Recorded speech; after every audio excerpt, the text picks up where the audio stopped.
Hello students, welcome to my channel. This is Roshan sir Max. अगर आप इस channel पर नए हो तो इस चैनल को सब्सक्राइब कर लीजिए, साथ ही बेल आइकन को प्रेस कीजिए ताकि एजुकेशन से रिलेटेड हर वीडियो तुरंत आप तक मिलता रहे। जैसे आप सभी जानते हैं, मैंने मॉडल पेपर्स अपलोड करना शुरू किया है ताकि आपको आसानी हो जाए एनुअल एग्जाम्स के लिए। आज एक और मॉडल पेपर अपलोड कर रहा हूं मैं, सोशल स्टडीज़ का पेपर। पहले हम इसके 8 मार्क्स के क्वेश्चंस अपलोड करेंगे, उसके बाद रिमेनिंग करेंगे। तो बहुत सारे स्टूडेंट्स ने रिक्वेस्ट किया है कि सर 8 मार्क्स क्वेश्चंस अपलोड कीजिए, तो पहले 8 मार्क्स के क्वेश्चंस अपलोड करेंगे। थर्ड सेक्शन देखिए, यहाँ पर थर्ड सेक्शन है, ये क्वेश्चन दिया गया है। What are the influence factors of weather and climate explain. Weather and climate के बारे में आपको लिखना है। Read the following paragraph. ये पैराग्राफ आपको पढ़ना है, पढ़कर इसका इंटरप्रेट करना है। देखिए, today ground water is the major sources of water for people. When there is so much extraction it affect other in connected areas. It affects the stock of water that would be available for future generation. Therefore, one can't allow individual land water to extract as much water as they wish from their land. ये ground water के बारे में है। Ground water के बारे में यहाँ पर हम लोग ज़्यादा खर्चा करेंगे तो हम लोग आने वाले पीढ़ियों के बारे में, इसके बारे में रखना है ये वाटर। ये क्वेश्चन है। और उसी तरह एक और क्वेश्चन, पहले मैं 4 क्वेश्चन अपलोड करूँगा, देखिए 4 करके हम करेंगे। Next, observe the following pie chart. ये पाई चार्ट देखकर इसको एनालाइज करना है। Share the different sectors gross domestic product. यहाँ पर डिफरेंट सेक्टर्स के बारे में दिया है, ग्राफ है। एग्रीकल्चर है, इंडस्ट्री है, trade, hotel, transport and communication है, फाइनेंस है, इंश्योरेंस है, रियल एस्टेट है, कम्युनिटी, सोशल, पर्सन सर्विसेज है।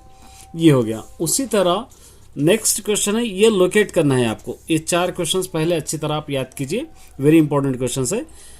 यहाँ पर कैनरा कोस्ट, मालवा प्लेट्यू और रामजहल हिल्स, राजामहल हिल्स और एनी वन हिमालयन रिवर, इसको आप क्या करना है, मैप पॉइंटिंग करना है। अब इसके आंसर्स आप देखिए किस तरह इसके आंसर्स रहेंगे। रिमेनिंग बिट्स नेक्स्ट वीडियो में मैं अपलोड करूंगा। पहले 4 क्वेश्चंस आप लोग याद कीजिए, क्योंकि 4 क्वेश्चंस इंपॉर्टेंट है। अगर ज्यादा अपलोड करूंगा तो आपको दिक्कत हो जाएगी।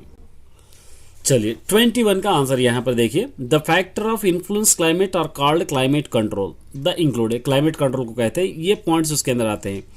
Latitude, land water relationship, relief और अपर एयर सर्कुलेशन। अब इसके बारे में आपको लिखना है, ये डिटेल्स में आपको आंसर्स यहाँ पर मिलेंगे। देखिए ये आंसर्स है।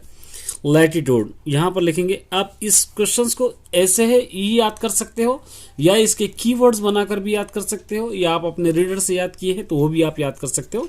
ऐसा कोई कंडीशन नहीं है कि यही याद करना है, आपको चाहे तो अपने ओन से भी लिख सकते हो। यहाँ पर दिया है intensity of a temperature depends on the latitude, it more intense in the lower latitude than at higher latitude. B वाला, in India the southern part lies at the tropical zone. Closer the equator it has higher average temperature than that in the northern part. Example, as latitude wise Kanyakumari is nearest to equator than Delhi. The climate of Kanyakumari is different from that Delhi. A point हो गया। Land water relationship का लेंगे। The water bodies absorb and lose heat more slowly than land. B wala, due to this the information of land and sea breeze influence the climate of the coastal region. Example, as Mumbai is the sea shore, it is cooler than the Nagpur which is not on the sea shore. ये हो गया। और relief के बारे में देखेंगे। Relief और altitude of the region influence the climate of the area. B वाला, several hill stations have cool climate even during summer month. Example, Shimla, Nainital, Mussoorie और कोडाईकनाल। ये आपको आसानी से समझ में आएंगे आंसर्स। मुझे समझता हूँ कि समझ जाने की आपको ज़रूरत नहीं पड़ेगी। अपर एयर सर्कुलेशन के बारे में। The higher velocity of upper air movement is known as jet stream. This jet stream causes of the neighbouring atmospheric cool. ये हो गया आपका 21st। और सेकंड क्वेश्चन हम पढ़े थे ग्राउंड वाटर के बारे में। आपको इसको इंटरप्रेट करना है, मतलब उसके बारे में आपको लिखना है। यहाँ पर बहुत सारे पॉइंट्स है, आप चाहे तो कुछ पॉइंट्स भी आप लिख सकते हैं। देखिए, first, today ground water is the main sources of all needs. सब चीज़ों के वास्ते ग्राउंड वाटर बहुत ज़रूरी है। Excessive extraction of the ground water affect not only present generation but is also future. सिर्फ अभी के लिए ही अफेक्टेड नहीं है, बल्कि फ्यूचर जनरेशन के लिए भी वाटर होना बहुत ही ज़रूरी है। There are no appropriate laws of the regulated the usages of the ground water resources. ये आप लोग आसानी से समझ में आ जाएंगे। All the present laws were designed when the usage of minimum given a wrong custom that the owner of the land it is owner of the groundwater beneath his land. This is wrong. The groundwater belonging all just like the air in the sky. So the groundwater laws should be the modified. The government should control the indiscriminate using of the groundwater resources, underground water resources. Both of the people and the government should control overdrawing the underground water by the afforestation and contracting dam, constructing dam groundwater level be to raised. ये इस तरह आपको लिखना है, चाहे तो आप own से भी लिख सकते हो या इसके अंदर कुछ पॉइंट्स आप टिक करके भी याद कर सकते हो. और नेक्स्ट क्वेश्चन हम पढ़े थे एग्रीकल्चर के बारे में, 23rd वाला भी. उसका आंसर है देखिए, the share of agriculture has fallen drastically from 1973-74 to 2015-2000. It fell from the 43 to 90%.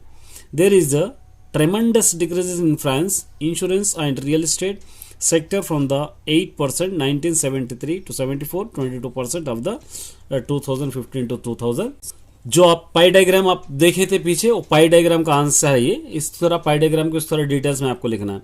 The remaining sector like industry, trade, hotel, transport services to showed in the improvement between 1973 to 74 and 2015 to 2016. It shown that the country is developing well when sector like industry, trade, hotel, services improve well. ये हो गया आपका question number 23.